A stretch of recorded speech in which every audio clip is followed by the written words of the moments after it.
కేంద్ర ప్రభుత్వం చట్ట సవరణ చేసిన వక్ఫ్ బోర్డు అమెండ్మెంట్ బిల్లును వెంటనే తెలంగాణ రాష్ట్రంలో అమలు చేయాలని ఉప్పల్ రామంతపూర్లో బీజేపీ ఆధ్వర్యంలో భారీ ర్యాలీ చేపట్టారు. పేద ముస్లింలకు ఈ బిల్లు ఎంతగానో మేలు చేస్తుందన్నారు. ముస్లింలలో అనేక తెగలు ఈ బిల్లుకు మద్దతు తెలుపుతున్నాయన్నారు. కాంగ్రెస్, బీఆర్ఎస్, ఎంఐఎం పార్టీలు ఎటు తోచక ముస్లింలను తప్పుదోవ పట్టించే ప్రయత్నం చేస్తున్నారన్నారు. మైనార్టీల భూములు లాక్కోవడానికి ప్రభుత్వం చేస్తున్న చర్యగా పేర్కొంటున్నారని బీజేపీ రాష్ట్ర ఉపాధ్యక్షులు ఎన్వీఎస్ఎస్ ప్రభాకర్ అన్నారు.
ఇటీవల కాలంలో లోక్సభలో, రాజ్యసభలో భారత ప్రధాని నరేంద్ర మోడీ గారి యొక్క నాయకత్వంలో వక్ఫ్ బోర్డు యొక్క అమెండ్మెంట్ బిల్లుని ప్రతిపాదించడం, దానికి ఇటు లోక్సభ, రాజ్యసభలో ఆమోదించడం కూడా జరిగింది.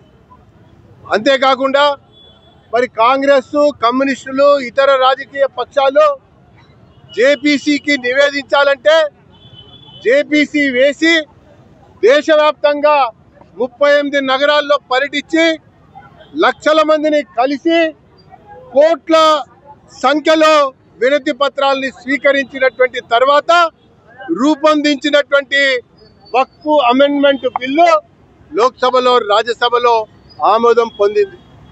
ఈ యొక్క బిల్లు ముస్లింలలో ఉన్నటువంటి పేద ప్రజల యొక్క సంక్షేమం కొరకు ఉపయోగించడానికి, అభివృద్ధి చేయడానికి దోహదం చేసేటువంటి బిల్ అని చెప్పని పేర్కొన్నారు. దాంతోపాటుగా మరి వక్ఫ్ ప్రాపర్టీని కొంతమంది వ్యక్తులు దాంట్లో ఉన్నటువంటి కొన్ని సెక్షన్లని ఆధారంగా చేసుకొని సాధారణ సామాన్య ప్రజానికాన్ని ఇబ్బంది పాలు చేస్తున్నటువంటి సంఘటనలు, సందర్భాలు, సన్నివేశాలు అనేకం కూడా వెలుగులోకి వచ్చాయి. బోడుప్పల్కి సంబంధించినటువంటి అంశమే చూడండి. మరి మహానగరంలో ఉన్నటువంటి ఇతర ప్రాంతాల్లో ఉన్నటువంటి విషయాలే చూడండి.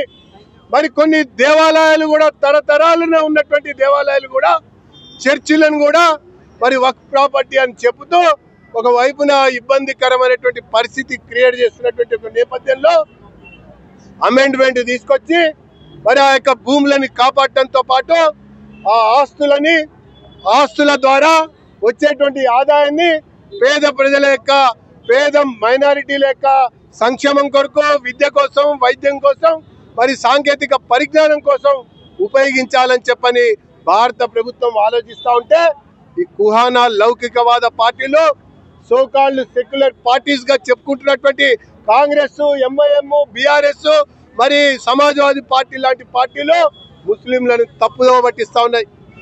వాళ్ళు మాట్లాడుతూ ఉన్నారు. కానీ రోజు రోజుకి ఈ బిల్లు పట్ల దేశంలో ఆదరణ పెరుగుతూ ఉన్నది. మరి అనేక రకాల ముస్లింలలో ఉన్నటువంటి తెగలు ముందుకొచ్చి పసుమంద కావచ్చు, బోహరా కావచ్చు, లేకపోతే షియా సున్నీలో ఉన్నటువంటి పేదలు కావచ్చు ముందుకొచ్చి మరి నరేంద్ర మోడీ గారి యొక్క బిల్లు ఏదైతే అమెండ్మెంట్ చేసి తీసుకొచ్చారో దీనికి మద్దతు పలుకుతా ఉన్నారు. గతంలో కూడా ట్రిపుల్ తలాక్ తెచ్చినప్పుడు అప్పుడు కూడా ఇలాగే చాలా మంది మాట్లాడారు. కానీ ముస్లిం మహిళలు ఈరోజు బీజేపీకి పెద్ద ఎత్తున మద్దతు పలుకుతున్నారు. మోడీ గారి నాయకత్వం వర్ధిల్లాలని ఉంటే ఈ కాంగ్రెస్ వాళ్ళకి, ఈ కమ్యూనిస్టులకి, ఈ బీఆర్ఎస్ కి, ఈ ఎంఐఎం కి ఎటు తోచక, ఎటు పాలుపోక మరి మైనారిటీల యొక్క భూములు లాక్కోవడానికి ప్రభుత్వం చేస్తున్న చర్యగా మరి పేర్కొంటా ఉన్నారు. తరతరాలుగా ఆస్తులు ఉన్నటువంటి ఒక హక్కుదారులకే చెందేటట్టుగా వచ్చినటువంటి ఒక అమెండ్మెంట్ ని సర్వత్రా కూడా మరి ఆమోదిస్తున్నటువంటి తరుణంలో ఈ రాష్ట్ర ముఖ్యమంత్రి తక్షణమే ఈ బిల్లుని ఇక్కడ అమలు చేయడం కొరకు చర్యలు చేపట్టాలని కోరుతూ భారతీయ జనతా పార్టీ ఆధ్వర్యంలో ఈ రామంతపూర్లో ర్యాలీ నిర్వహిస్తా ఉన్నాం. ఇక్కడ నుంచి ముందుకు పోతాం. రాబోయేటువంటి రోజుల్లో మరిన్ని సమావేశాలు, మరి దాంతో పాటు సెమినార్లు, మరి ముస్లిం పెద్దలతో, పేదలతో కూడా సమావేశాలు పెట్టి ఈ బిల్లు ముమ్మాటికి ముస్లింకి రక్షణగా ఉండేటువంటి బిల్లే కాకుండా దుర్వినియోగం కాకుండా ఉండే విధంగా చూసేందుకే చేపట్టినటువంటి ఒక అమెండ్మెంట్స్ అన్నటువంటి విషయాన్ని తెలియజేస్తుంది.